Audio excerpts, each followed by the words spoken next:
What is up, my sweet, sweet misfits? Today, we're at Whole Foods, going in to pick up my non-perishables that Whole Foods has done the shopping for already. And then, of course, I'm gonna be picking up my meats, veggies, because as much as I love my shoppers at Whole Foods, they don't have the same standards I have. They just kind of pick stuff and go, which is great, just not for fruits, veggies, meats, so on. You know what I mean. Let's go. All right, here's our game plan. We got the red chili, we get some chicken, all the meats, but first we get some eggs, and I think that's all the non-perishables we have to get that they said they were out of yesterday.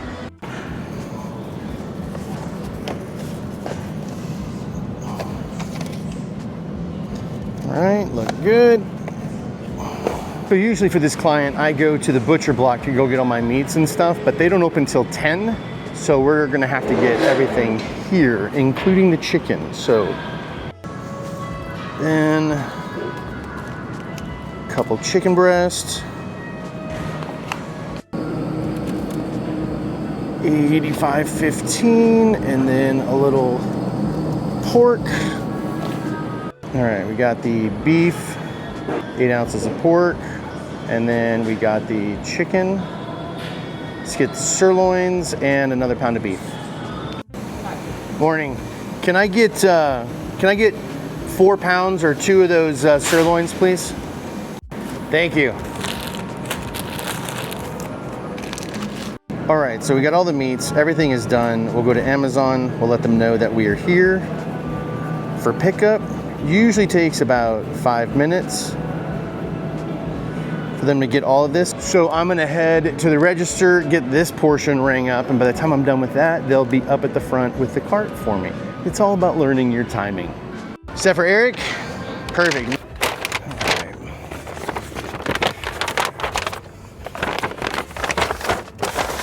Thank you so much. All right, so painless, as you can see. All right, so we are on the way to the client's house.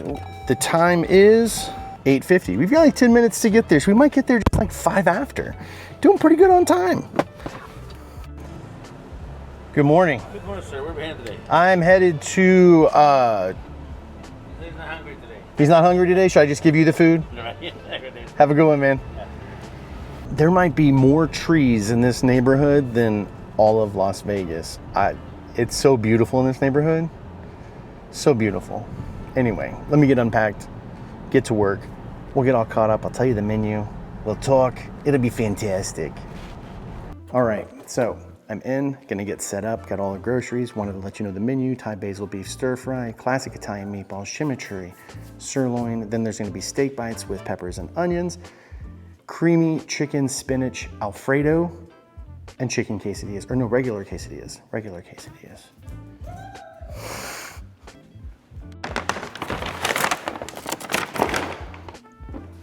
The chef's kit, this thing here, is the thing that saves my life more than anything else, especially going into homes that I'm not familiar with. I'm gonna have my baking pans, cutting board right here, and then on the inside, salt, pepper, garlic. Then I've got standard mixing bowls, strainer if I need it. Love this thing. Mandolin, and of course, some foil. And I usually have tools with me like peelers, garlic press, things like that, but I don't think I need those today. Also, before I forget, I always bring my sous vide setup because it kind of helps cook the steaks, keep other things warm. It also works as a great carry vessel for all of the spices and herbs I might need.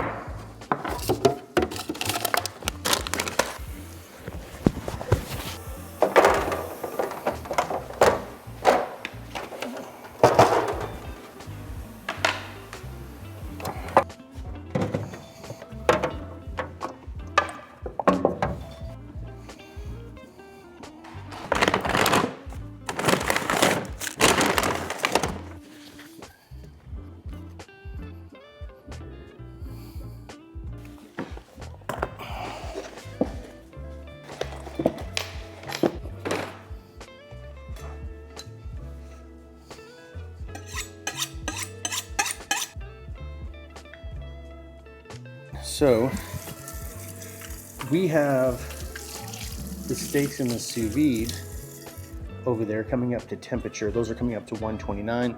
The chimichurri steak I'm gonna finish off on the grill outside. The steak bites I'll finish off in the little pans here with the peppers and onions. I have meatballs I'm making, and then this gluten-free pasta for the chicken pasta, the creamy chicken pasta we're doing. The timer's going off. It is now done. Excuse me. Why do I love when I get to use my strainer? It's ridiculous, I know, but it is what it is. That pasta.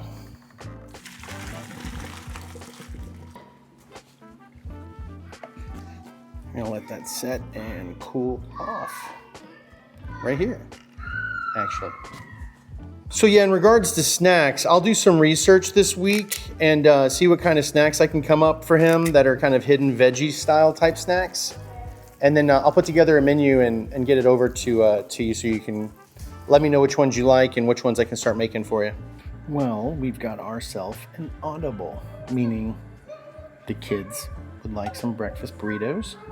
We have the ingredients, so we're gonna pause and make some breakfast burritos, bacon, egg, and cheese.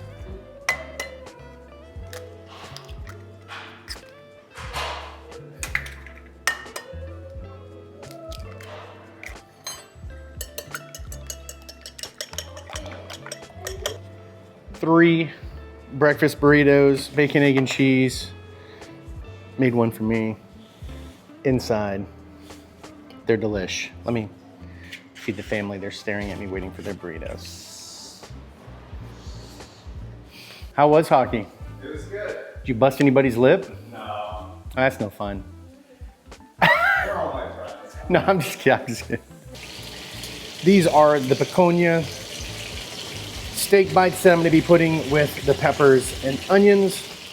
Over here, I've got the sirloin that's gonna go on the grill. That's gonna be going with the chimichurri sauce. I did a chicken Alfredo Florentine pasta. That's already cooked and in the fridge. The family's out running errands, doing what they do for what they hired me for, which is saving them time so they can do other things, so like live life. I like using the cap of the sirloin. Like you have the sirloin and the piece on top of it, like a fat cap, if you will. There you go. Steak and peppers done. Chimichurri steak right here. Just need it to go on the grill. Just pulled it out of the sous vide. Looks fantastic, just needs that sear. And in regards to the meat I just cooked, beautiful. Medium rare, if I do say so myself. That nice little fat cap on there. Steak and peppers. That's what that dish is. Steak and peppers. Not sure what it's gonna be like outside, but the grill has been preheated for me. So we will get out here, get this steak on the grill for just a few minutes on each side, package it up, and then boys and girls, I think we're pretty close to done after that. It's very exciting. It's my favorite sounds in the world. We're just gonna do that for a few minutes since it was sous vide. All right, we're looking for just some grill marks. Oh, and that will do it for grill marks. No juice on the board. And that, my friends, is what you are left with. Just like so. And then they've got chimichurri in the fridge. Alrighty, so we are pretty much done here outside of getting my stuff put away and then getting everything packed up. Head back to my kitchen. Then we can talk a little bit more about some of the things I was wanting to talk about. Just some really popular questions that people ask me about the workflow, the way my day workflows, I guess is the way it's asked, like what all is entailed in a day. This pretty much is everything outside of just standard cooking that you guys didn't see. Yeah, I come in, I cook as quickly as I can to get out so that the family can have their time when they get home and I'm not in here. The house smells good with food. maybe a little burnt tortilla because I was filming and turned my head and may have messed up one of the... I'm not saying it happened, it could have. I could just be saying it for a fact. All right. And everything you see here, this is so important. This is like the DNA of running my business. If I have this little thing here, cutting board, few cooking sheets, cooling tray for steaks, cookies, baking, whatever you're making, mixing bowls, this little sweetness here, ready? There we go. The things that bring us joy. It's kind of funny, actually. Now, everybody's chef's kit's gonna be different. Not everybody's going to use the same thing I use, because what if you're a paella chef? You're probably not gonna have a lot. No, you probably have the core of what's in here, but you're gonna have other equipment as well. So your chef's kit should be made based on what you cook with, like your spices, your seasonings. I have this, I have my spices in my little sous vide container that I bring along with me. See, there's a flow to it all. I was thinking about putting together a little PDF for like 20 bucks. Let me know in the comments, is that something any of you would even care about? And here's the thing to think about as well. You don't have to be a personal chef to benefit from a chef's kit. No, I'm not selling the chef's kit. It's not what I have. I can just show you where it's pieced from. But I have been thinking about putting together some PDFs, like the equipment you should have, how to price yourself as a personal chef, private chef. You know, little PDFs. I don't have time to take every phone call. I'm a busy kid. I got my personal chef business. I'm trying to grow this social media thing. What I need to do before anything is pack up this car and get home, because I'm tired. I think that's everything. You want to make sure and get everything, because with a client like this, you never know what's going to happen. I was literally just informed that he's going to be gone this next week. So I won't have him this Sunday, which is when I would normally do his other service. So yeah, so I'm available. Hit me up. I got spaces available for my business. And the reason why I'm doing that, I never sell my businesses on here, but a lot of people will always ask me, Eric, how do you promote yourself? How do you sell your services as a personal chef? How do I get myself out there? I think I just showed you. I'm gonna get packed up and out of the house now.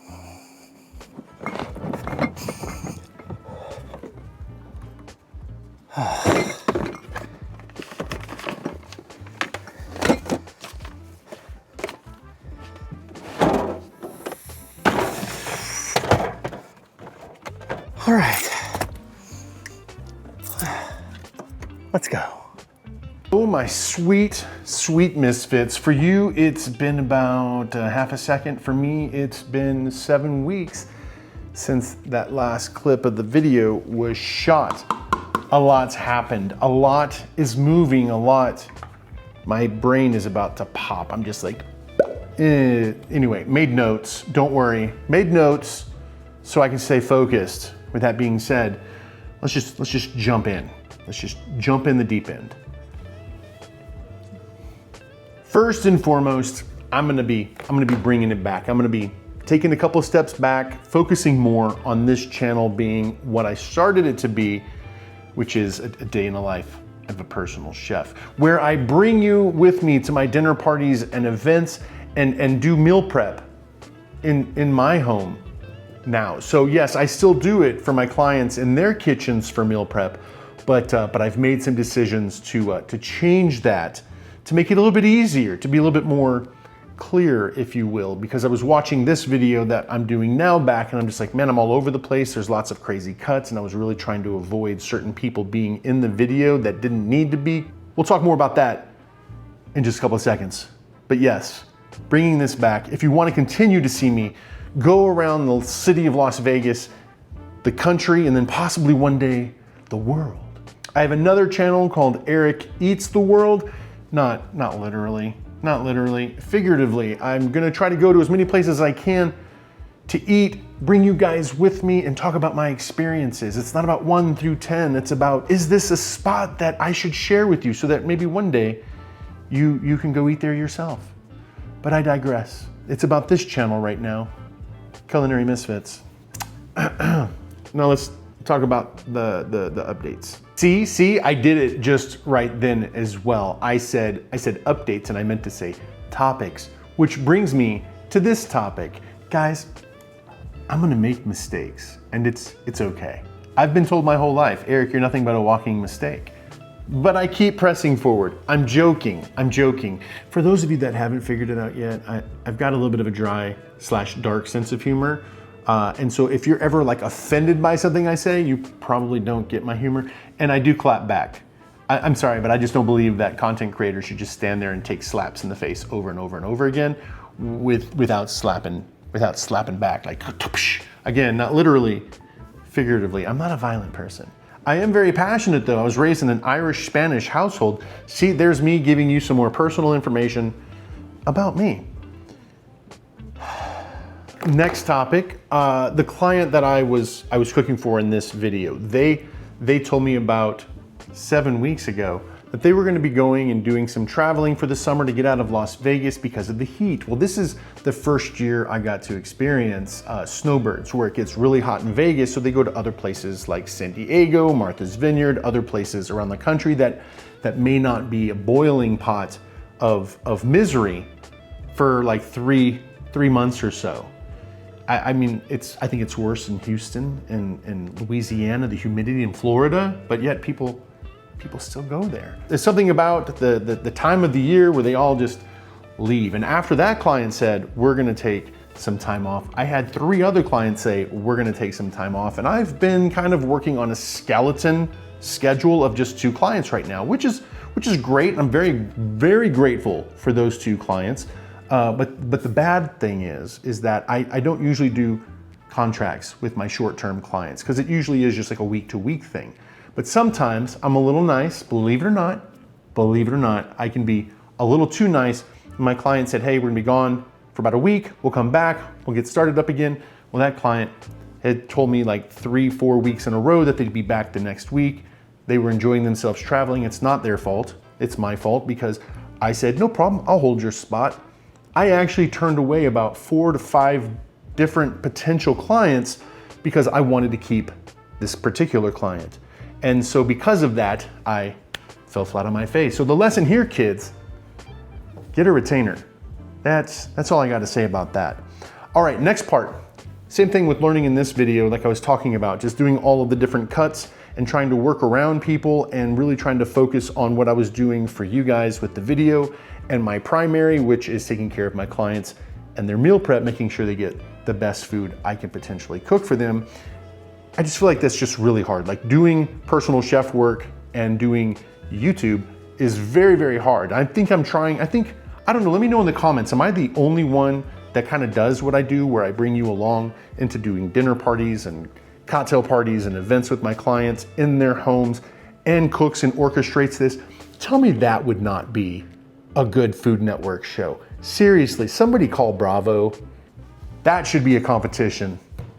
Personal chef and creating the content for your video as you do dinner. Tell me that wouldn't be hot to watch. That would be fun. I guess also one of the reasons why I was telling you about making sure to get like a retainer or some sort of contract is because I've had so little business because of the Snowbirds leaving. The dinner parties are down. There's a lot of personal chefs and there's a lot of great personal and private chefs here in Las Vegas. Think about it. If you're on the Strip and you work for 15 years in a kitchen somewhere doing fine dining, and then one of your people walks in and says, hey, I want you to come do this in my house and here's what I'll pay you, they're gonna see that paycheck and be like, that's like 10 times more than what I make now. Yeah, they're gonna go do it. So with that being said, this city is full of amazing personal and private chefs, so it's already super competitive, and then you thin it out by everybody leaving. It's difficult. It's really difficult. So for those of you thinking that I want to be a personal chef, get ready, because it's like sales, right? My background before this, oh, you're gonna learn something else about me. My background before I was in the restaurant industry and being a personal chef, I was actually in sales. I worked for Audi North America. I was a salesperson there, a sales trainer. Then I went into real estate, and then I worked as a physician recruiter, placing doctors around the world. And my sales has helped me tremendously. But the one thing that sales can't do is drum up business when when there's not enough clients. So a second ago, I was talking about those of you thinking about becoming personal chefs. In one of the videos that I did, as a matter of fact, it's my largest video, long format that I've done so far. When I was doing breakfast, lunch, and dinner for a client, there were some harsh comments. And to all those harsh comments, I say to all those trolls, thanks for that engagement. It was a nice month that month. But with that being said, two things that were primarily said is people were confused as to why I was going to the grocery store 2 to 3 times a day. First and foremost, the answer I just give, just to make it easy, is because that's what the client and I discussed. The technical reason is they had a front fridge that was for the family and for the 14 other people that were there for this particular person as his entourage while he was training. They had that fridge for them. The back fridge, which generally would be saved for me, was full of beverages. I had no other fridge. I literally brought in my own little small fridge just so I can put things in like bacon and the crescent rolls and the eggs and stuff like that. So I stored those in the fridge that I brought and kept in the garage. So that's why I went shopping 3 times a day sometimes. Plus, it was something that was nice because it got me out of the house. If I'm just in the house, I'm just looking at my computer, staring at the wall, and the family doesn't necessarily always want me there all day, especially when the living room's there, the kitchen's here, and I'm just kind of like, hey guys, what's going on? It got me out of the house. The next thing that you guys talked about, which is a thing that blows my mind, if you're somebody that's thinking about becoming a personal chef and you can't get over yourself or your ego that you're too big or too good to cook scrambled eggs super dry, he wanted no moisture in his eggs. I would cook all of the moisture out of the eggs and then I would put them at a low temperature in the oven. He would text me on the way home and then I would go ahead and start scrambling the eggs, put them in the oven to help dry them out even further. And some of you were like, oh, you can put olive oil on those, make them moist. You should put a slice of cheese on them to make them look shiny and pretty. That's not what he wanted. He definitely said no more olive oil on the eggs. It's just not something that he was accustomed to with having extra oil on top of his eggs. Also, the proteins, I get it. They wanted their bacon extra crispy. He liked his sausage extra crispy, and I did exactly what they wanted. There was only a little bit of fruit, because we used to start with a lot of fruit, but nobody ever ate it. So I went down to smaller and smaller and smaller to where I literally had enough servings for 2 people, and that was enough. So with that being said, I think the point to take away from this is that if you're one of those chefs that you get stuck in your head that I could do better than that, that looks like trash, you just aren't gonna be a personal chef. Because at the end of the day, it's about giving your client exactly what they want. They will ask, Eric, do you have some feedback? Do you have some ideas? And then I'll give it. But unless they ask me, I'm not gonna say, well, you should be eating much better. I would love to do that. I would love to help consult them on doing those things. But when they have a nutritionist and they have a trainer and they have all these other people telling them what to eat, I leave that to them and then they relay to me, this is what they want, how many calories, in the direction we wanna go. Okay, thanks. Guys, I love you, I appreciate you. I hope this answered a lot of your questions. Until next time, guys, we'll hopefully see you at the next event or maybe meal prep next. Who knows? Love you. Like it. Don't forget to subscribe.